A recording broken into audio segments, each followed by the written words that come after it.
अगर बेसिक की बात करें तो दुनिया में यही मेन तो प्रॉब्लम यही है, रोटी कपड़ा और मकान। ठीक है, तो एक आइडिया तो आपको लग ही गया होगा कि कपड़ा हमेशा जो है डिमांडिंग आइटम है, कपड़े की डिमांड हमेशा बनी रहती है। 90% सेलर जो है बिना सोचे समझे प्रोडक्ट चूज कर लेते हैं और उसका नतीजा होता है कि शुरुआत के ही पहले दूसरे तीसरे महीने में वो जाते हैं, रुक जाते हैं, काम उनका स्टॉप हो जाता है। होता क्या है कि आप इंस्टाग्राम रील देख लेते हो, रील पे कोई आपको आके बता देता है कि ये ट्रेंडिंग प्रोडक्ट चल रहा है, ये प्रोडक्ट है, आप उसको कॉपी पेस्ट कर लेते हो और उसका नतीजा ये होता है कि वो प्रोडक्ट आपका आके स्टक हो जाता है, वो प्रोडक्ट नहीं बिकता है। भाई जिस रील को देखकर आपने लिया है उस रील को हजारों लोगों ने देखा है, सिर्फ आप ही ने नहीं देखा है, जिस कारण वो प्रोडक्ट बहुत ज्यादा तेजी से आता है, वहां लिस्टिंग में आ जाता है और उसके बहुत सारे सेलर हो जाते हैं, जिस कारण कि किसी को ऑर्डर नहीं आता है, गिने चुने लोगों को ऑर्डर आता है। तो सबसे पहले तो ये काम बंद कर दीजिए कि रील देख के प्रोडक्ट चूज करना है। भाई प्रोडक्ट चूज करना आपका काम है, ये बिजनेस है, इस पे आपको फोकस करना पड़ेगा। इसके 5 बेसिक गोल्डन रूल है, उस रूल को आपको फॉलो करना पड़ेगा, जिससे आपको प्रोडक्ट चूज करना आसान हो जाएगा। पहला रूल सुनिए, पहला रूल है सबसे पहले डिमांड है कि नहीं है, मेरे प्रोडक्ट की डिमांड कितनी है, इसको आपको चेक करना है।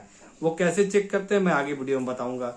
दूसरा जो सबसे बड़ा होता है वो है कि क्या मेरा प्रोडक्ट किसी की प्रॉब्लम सॉल्व कर रहा है। ये बहुत बड़ी स्ट्रेटेजी है। आपका प्रोडक्ट अगर किसी की प्रॉब्लम सॉल्व कर रहा है तो वो लॉन्ग टर्म में चलेगा, उसके लिए हमेशा आपको ऑर्डर मिलते रहेंगे। तीसरा, उसका मार्केट में कंपटीशन कितना है, कितने लोग उसको बेच रहे हैं, ये भी कैसे आप चेक कर सकते हैं आसानी से, ये भी मैं आपको बता दूंगा आगे। ये सब कुछ मैं कवर करने वाला हूँ। चौथी चीज है कि रिस्क फ्री आइटम होना चाहिए। ऐसा आइटम नहीं होना चाहिए कि जिसका एक्सपायरी डेट हो या फिर टूटने फूटने का खतरा हो या इलेक्ट्रिसिटी वाला या इलेक्ट्रॉनिक टॉय हो, इस तरह का आइटम नहीं होना चाहिए। 5वें नंबर पे है कि उसका मेरे को प्रॉफिट कितना मिलने वाला है। मैं तो एक सिंपल रूल फॉलो करता हूं जो कि वीडियो के लास्ट में बता दूंगा, लेकिन आपको ये ध्यान रखना होगा कि सब कुछ काटने के बाद, मतलब शिपिंग कॉस्ट और ये सब निकालने के बाद भी 30% से कम बच नहीं रहा है तो उस प्रोडक्ट को मत बेचिए। ये बेसिक है, ये करना है, ये फॉलो करेंगे आप सक्सेस हो जाएंगे। चलिए एक एक करके आपको बताता चलता हूँ कैसे कैसे आपको क्या करनी है, डिमांड कैसे चेक करनी है। आप डिमांड चेक करने का सबसे बढ़िया तरीका आपके पास मैं आपको बता रहा हूँ। सबसे पहले जो प्रोडक्ट आप चूज कर रहे हैं, ठीक है, उस प्रोडक्ट को लेकर आप देखिए आने वाले 3 महीने में, सपोज कीजिए कि आने वाला 3 महीना आज से लेकर, अगर मैं फरवरी में बात कर रहा हूँ, मार्च के आज 2 तारीख को अगर मैं बात कर रहे हैं, मार्च अप्रैल मई, ठीक है, 3 महीने में वो प्रोडक्ट कितना बिकेगा। सपोज कीजिए मैं इस टी शर्ट की बात कर रहा हूँ, ये T shirt half T shirt है, ठीक है, कॉटन की टी शर्ट है, तो मेरे को ये देखना पड़ेगा कि आने वाले 3 महीने तक इसकी डिमांड रहेगी कि नहीं रहेगी। सपोज कीजिए कि कोई ऐसा इस टी शर्ट की जगह मैं फुल स्लीव का टी शर्ट चूज करूं, फुल स्लीव का टी शर्ट इस समय नहीं चलेगा, फुल स्लीव का टी शर्ट जाड़े में चलेगा। तो ये एक नॉर्मल मतलब अपने दिमाग से अप्लाई करके सोचने वाली बात है कि ये प्रोडक्ट अभी चलेगा कि नहीं चलेगा। किसी को कॉपी पेस्ट मत कीजिए, किसी के बात में मत जाइए, अपना दिमाग लगाइए। अगर कुछ नहीं समझ में भी आता है तो मैं आपको एक और बेस्ट ऑप्शन, एक बेस्ट तरीका बताता हूँ जिसको मैं फॉलो करता हूँ।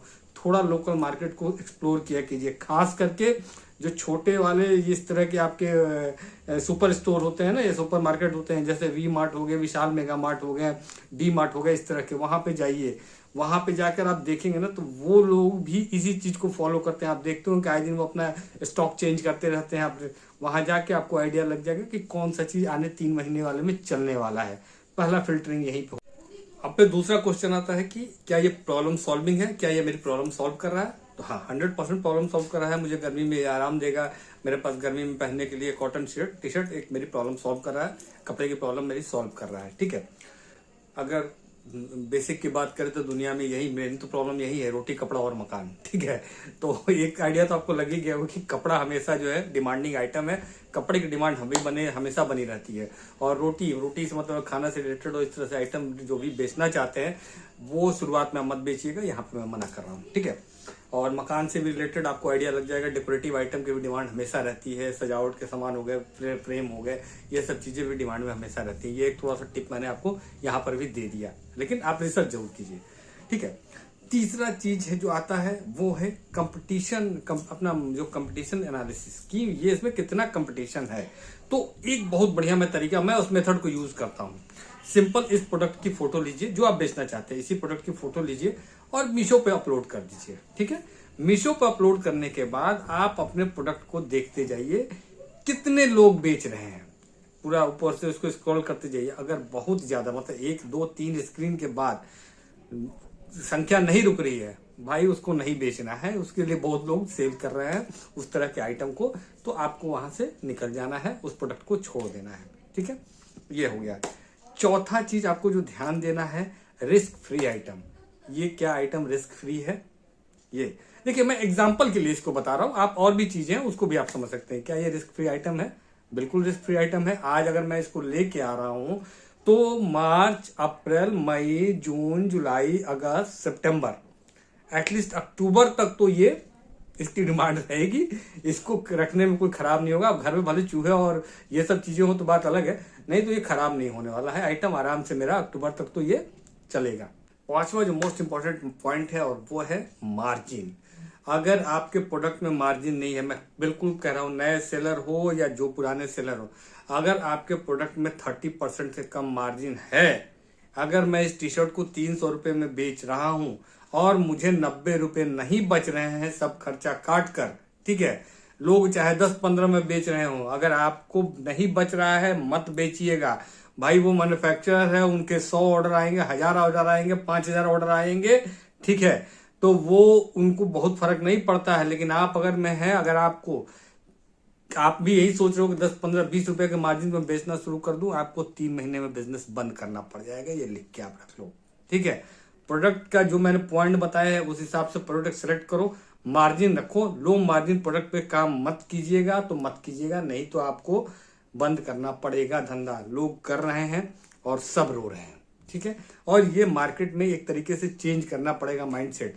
भाई देखिए, कोविड के बाद क्या हुआ कि ज्यादातर मैन्युफैक्चरर भी इस पे आ गए हैं, वो अपने लो मार्जिन पे भी बेचते हैं, तो उनके कई हैं भाई, उनको कुछ नहीं हो रहा तो ऑफलाइन में भी उनका जा रहा है, उनका डायरेक्ट बाहर एक्सपोर्ट भी हो रहा है।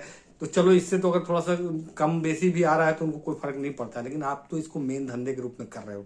ठीक है, तो पूरा दिमाग लगा के धीरे धीरे करके, मैंने जैसे आपको बताया था, एक मैंने प्रोडक्ट का टॉय का आपको एक आइडिया दिया भी था कि जैसे दिखाया था, तो ये प्रोडक्ट है जिसपे मैंने आपको कहा था कि ठीक है, ये एक जो है 15-16 रुपए का होलसेल में आपको एक पीस बैठता है, 97 रुपीज से लेके 130 रुपए के बीच में लोग बेच रहे हैं इसको। ठीक है, अब इसमें अगर आप सिंगल पीस बेच रहे हो तो 20-30 रुपए ही आपको बेच रहे हैं, लेकिन जो बंदा 5 पीस का सेट बना के बेच रहा है या 6 पीस का सेट बना रहा है और 200 रुपए कमा रहा है उस पर।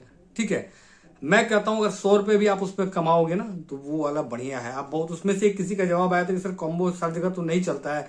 भाई कॉम्बो नहीं चलता है, लेकिन मेरा कहना क्या है कि जब आप उसको इस हिसाब से बनाओगे ना, आप प्रोडक्ट को कैसे बना रहे हो, मैं नेक्स्ट वीडियो में आपको बताऊंगा कि क्या आप टाइटल लिख रहे हो, क्या डिस्क्रिप्शन लिख रहे हो।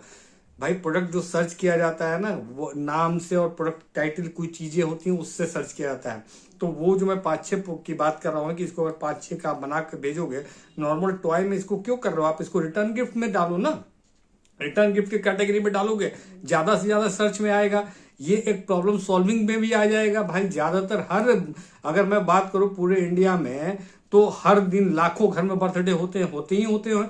ठीक है, अगर उसमें से 1000 ऑर्डर भी आपको मिलने लगेंगे तो क्या अंतर पड़ेगा, कितने का आपका रेवेन्यू आ जाएगा। भाई मैं कहता हूं 1000 ऑर्डर में 10 ही ऑर्डर कट के आपको भी मिल रहे हैं तो भी आप 1000 रुपये आपको कमा रहे हो ना भाई, 100 रुपए अगर मार्जिन है तो इस तरीके से सोचिए बिजनेस को लॉन्ग टर्म में है। आप भूल जाइए कि पहले 6 महीने में आप प्रॉफिट बनाने वाले हो, सीखेंगे आप। एक गलती और लोग करते हैं क्या कि जैसे ही आइडिया लगा किसी प्रोडक्ट के बारे में, कॉपी पेस्ट वाला आइडिया लगा कि हाँ ये प्रोडक्ट चल जाएगा, लोग कार्टून मंगा लेते हो।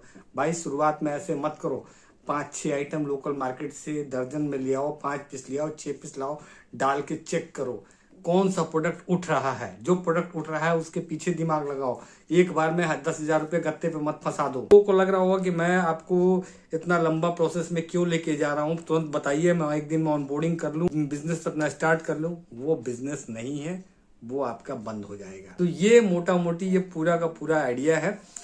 वीडियो अच्छा लगा हो लाइक कर दीजिएगा, चैनल को सब्सक्राइब कर लीजिएगा, साथ ही साथ कमेंट में बताइएगा अगला आपको वीडियो किस चीज पे चाहिए। कोई डाउट रह गया हो फिर बताइएगा, एक और वीडियो प्रोडक्ट पे डाल दूंगा, बना दूंगा, क्योंकि प्रोडक्ट फाइनल करना इंपॉर्टेंट है। मिलता हूं दोस्तों आपके साथ अगले वीडियो में। ठीक है, जिन लोगों ने मेरा चैनल अभी तक सब्सक्राइब नहीं किया है, सबसे पहले चैनल सब्सक्राइब कर दीजिएगा और ज़्यादा से ज़्यादा वीडियो को शेयर कीजिएगा।